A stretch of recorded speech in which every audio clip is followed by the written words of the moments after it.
Today we're with Sergeant Ryan Long. Ryan, thank you for being on Honor Cafe Hall of Heroes. It's an honor being here. We're up at Hart Museum, amazing place. And so tell us about where you're from. I'm from Springfield, Massachusetts. Born and raised there. Come from a long line of military family. I had great granduncles that served in World War I, died for Canada, and every single male in my family has basically served. Wow. When did you enter service?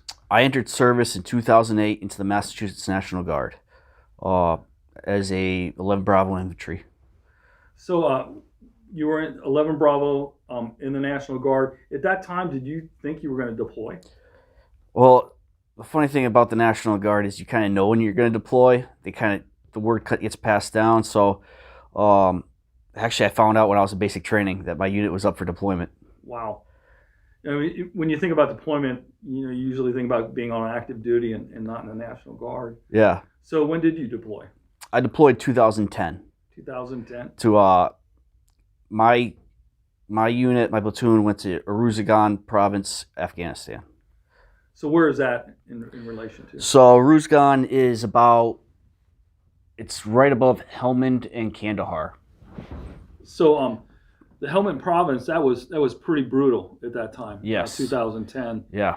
And so you got there. Where were you exactly stationed? Were you on a FOB or forward base?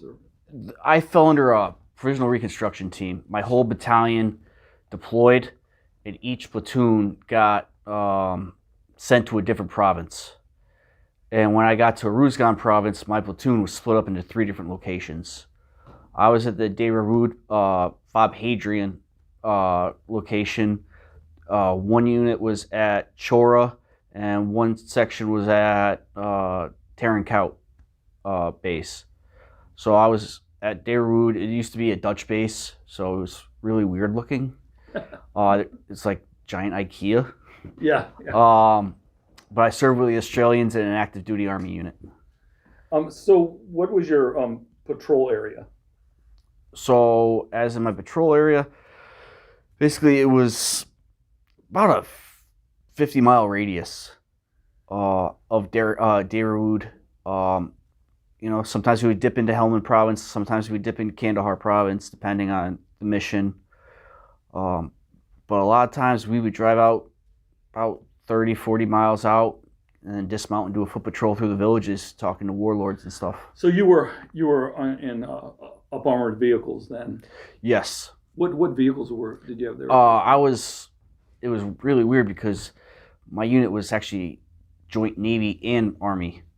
It was a task force. We did a lot of civil affairs, so I drove a lot in the Mat V's and some Cougars. Yeah, those vehicles were amazing, and I know they weren't they were vulnerable, but not as they were. We rolled one and it we were able to drive it back. We partially rolled it and cut all the brake lines on it and flat tires, and we were able to drive it back about 50 miles. Wow, that's pretty amazing. So what was it like when your first engagements? How was that? Man, it was just the entire experience, because I hadn't even ridden in a helicopter yet until I got to country. And being one of the senior E4s when we deployed, I had to go with the team leaders and the squad leader up to our new location. They're all combat vets. They all served in Iraq. And they're like, get ready, you're going out with us. Just the 4 of us getting on a bird. I'm like, what? So it was interesting. We really didn't take much contact. We took a lot of IEDs, though. Yeah. There's a lot of IEDs we found. A lot of explosions. Yeah. Close calls. There was a lot of casualties at that point, and IEDs were probably the worst thing. Yeah, so I remember looking at the record, and the years 2010, 2011 was the deadliest year of the war. Yeah, it was pretty busy. So a lot of people don't understand how important civil affairs are and civil affair unit operations are, and they kind of get put on the back seat of some of the other combat operations. But civil affairs is a big deal. Oh yeah, absolutely. And that's what we did. We went and my unit was the only organic unit, so we were the security element for all these civil affairs individuals. So we would go to all these warlords' houses. We would go to all the government meetings, and the threat was always high.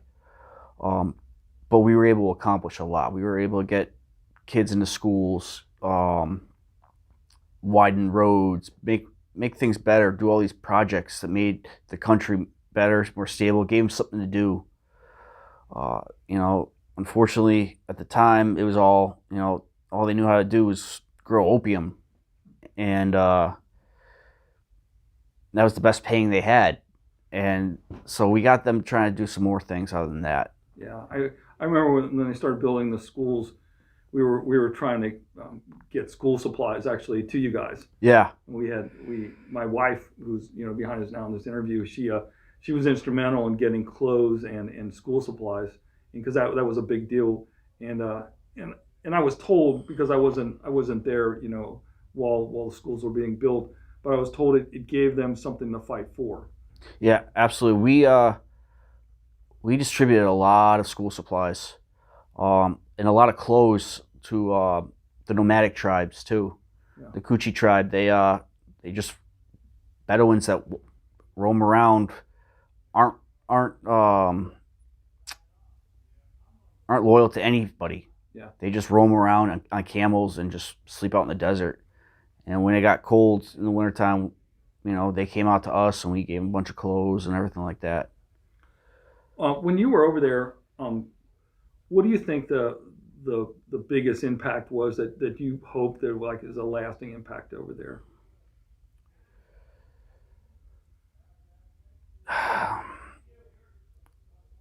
I'm hoping the thought of how we treated the kids, that freedom they had for a little bit, that safety they felt, makes an impact.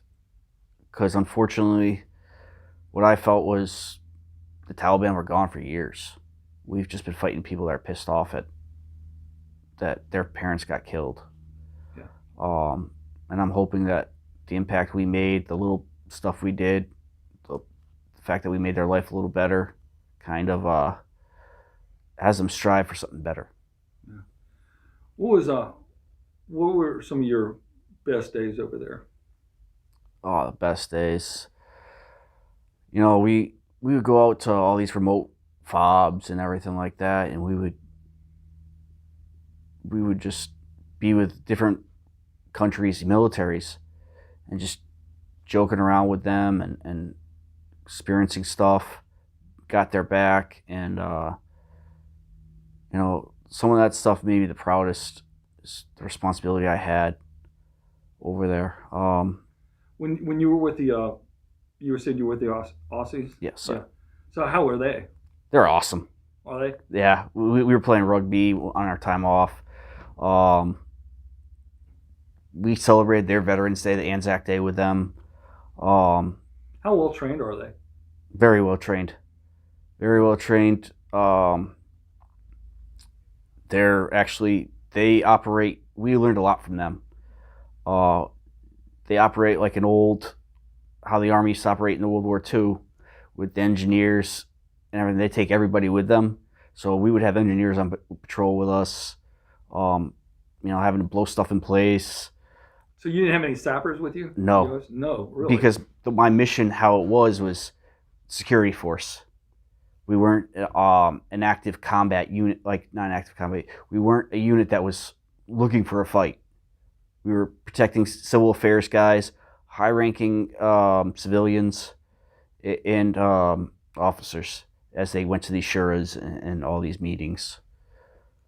That must have been pretty difficult at times, especially you're going in and did you know the terrain or where you're going in before? Or yeah, so we did a lot of recon before we went to these places, and we did a lot of these places would be held at the same location, a lot of these meetings, but it's still at the same time, as stuff picked up in the summer times, we were ready to go.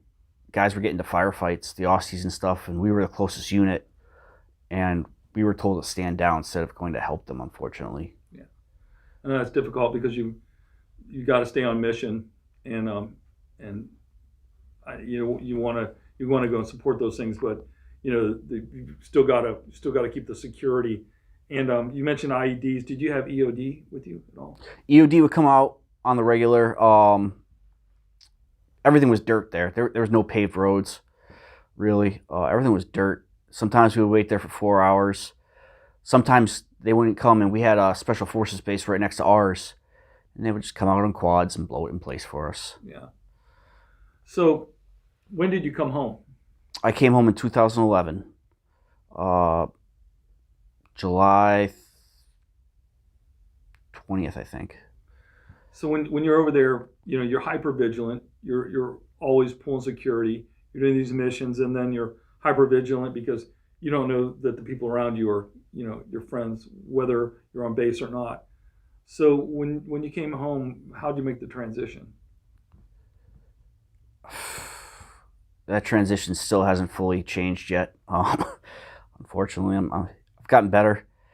It was actually really hard for me when I came home on leave in December. I got home on Christmas Eve because my son was born 2 days prior. And then I went back for 6 more months. So as soon as I came home, I was on daddy detail. Yeah. My wife at the time was back to work, and she basically said, "Here's your kid. Time for you to be daddy." I'm like, okay. I handled that pretty good. I fell in love with my kid, but I remember about 2 weeks later, after we went back to the unit, I started asking my guys, "Are you guys having trouble readjusting? Like, just freaking out on people for no reason?" And they're like, "Yeah." And over the year coming home, I noticed me getting to screaming matches in traffic, getting out yelling at cops directing traffic because I didn't think they were doing good enough. Just looking over my shoulder every left and right. How do you deal with the fact that you came home, but so many guys didn't? I attribute it to someone looking out for me up there. There's a lot of times that I shouldn't have been coming home. A lot of explosions that should have happened that didn't. And I just attribute it to someone looking out for me up there. What's probably one of the worst days you had over there?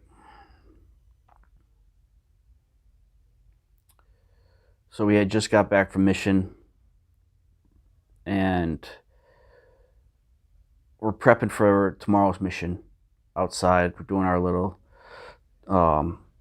talk about it, and all of a sudden we hear over the base intercom, Comanche 6 to the talk, which is never good. And then we see a bunch of trucks spinning up.